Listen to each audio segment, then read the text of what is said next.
Olá, meus queridos alunos, minhas queridas alunas. Muito prazer, eu sou o professor Erickson. Você é o seu professor aqui de Geometria aqui da Class, tá? O nosso curso de Geometria, ele está dividido em três principais partes. A Geometria Plana, começo do curso.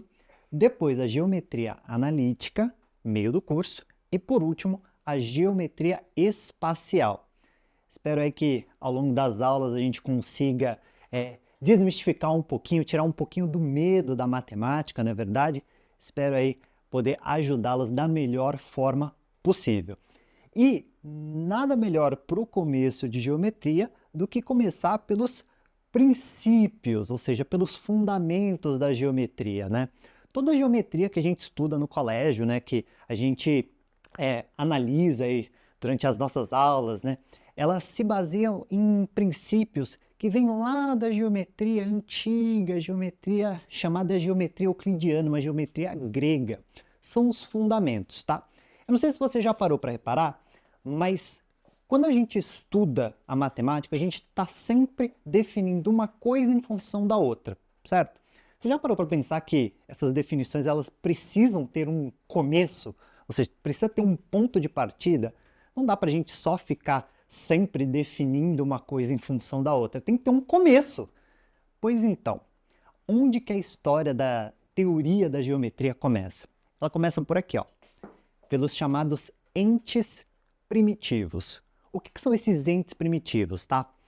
Esses entes primitivos são entidades geométricas, coisas, tá? São coisas geométricas que não têm, vejam só você, não tem uma definição formal dentro da matemática.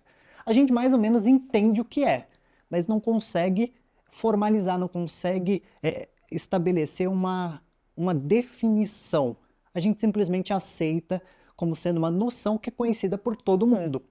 E a gente precisa desse acordo para que a gente possa começar a nossa teoria de uma forma mais fluida, tá? Quais são esses entes primitivos? Quais são esses fundamentos da geometria? São três ideias, tá?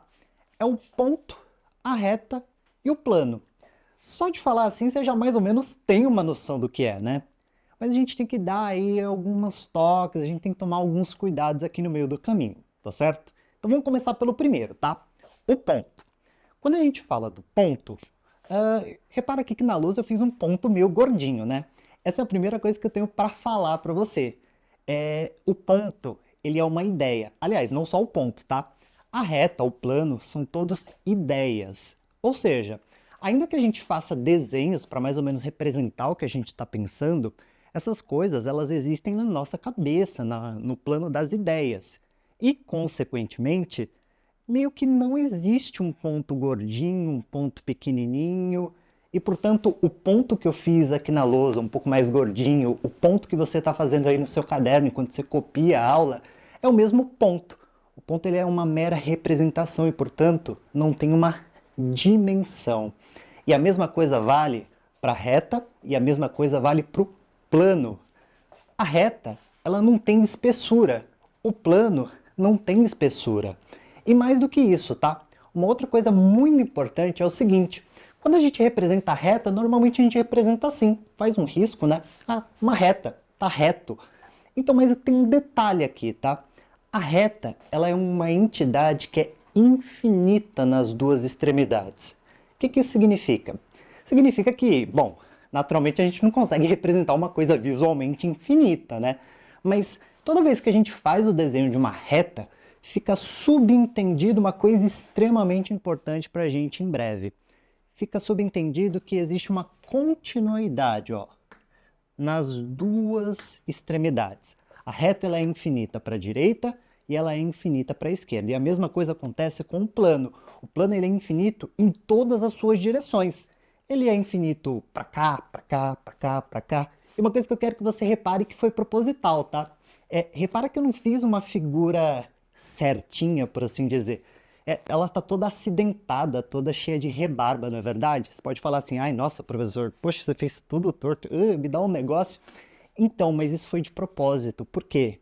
Porque um plano, por ser uma coisa infinita e por ser uma representação de uma ideia, ele não tem extremidades.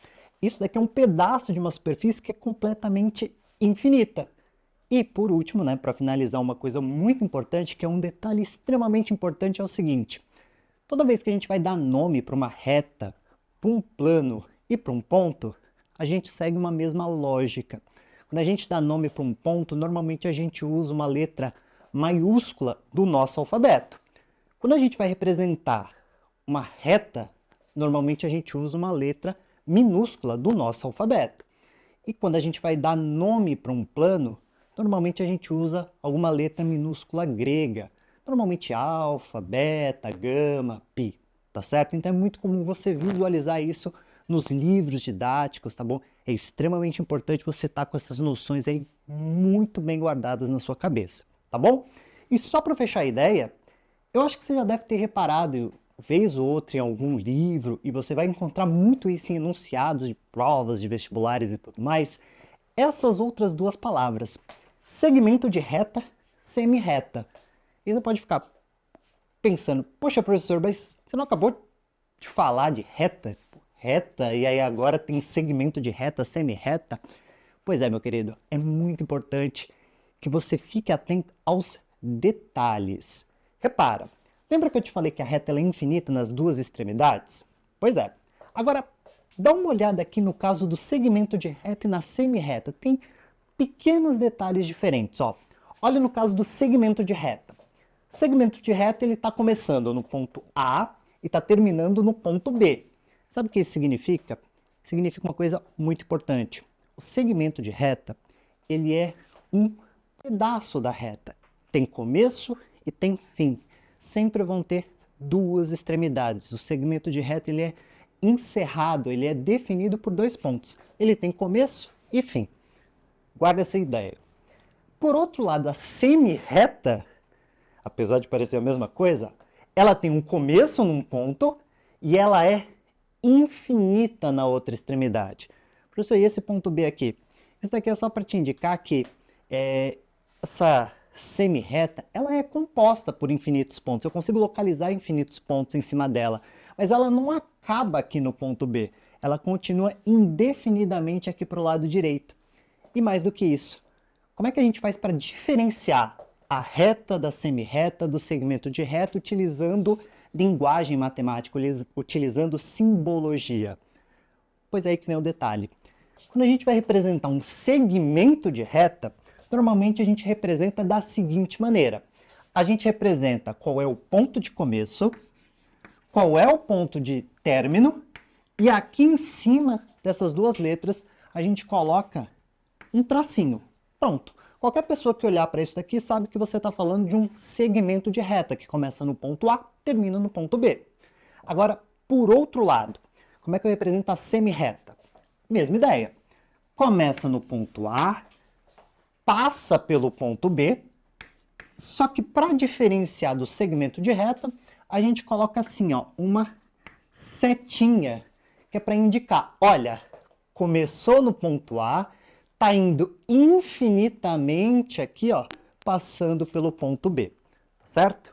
Essa é uma ideia extremamente importante. E por curiosidade, é um símbolo que está caindo em desuso, mas vez ou outra você ainda pode perceber isso em alguma prova, não é verdade? Repara aqui no caso da reta R, lembra que a gente falou que dava para representar com uma letra minúscula do nosso alfabeto? Pois então, também tem uma forma alternativa. Para a gente dar nome para uma reta, a gente pode destacar dois pontos por onde essa reta passa.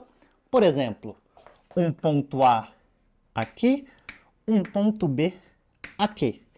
E aí a gente pode representar a reta de uma forma parecida com os anteriores, ou seja, anotando o primeiro ponto por onde ela passa, o segundo ponto por onde ela passa, mas para diferenciar dos casos anteriores, a gente coloca uma setinha aqui, ó, uma barra com uma setinha dos dois lados para indicar, ó, que a reta é infinita, tanto para a direita quanto para a esquerda. Beleza? Bom, espero aí que tenha ficado claro para você esse começo e bons estudos!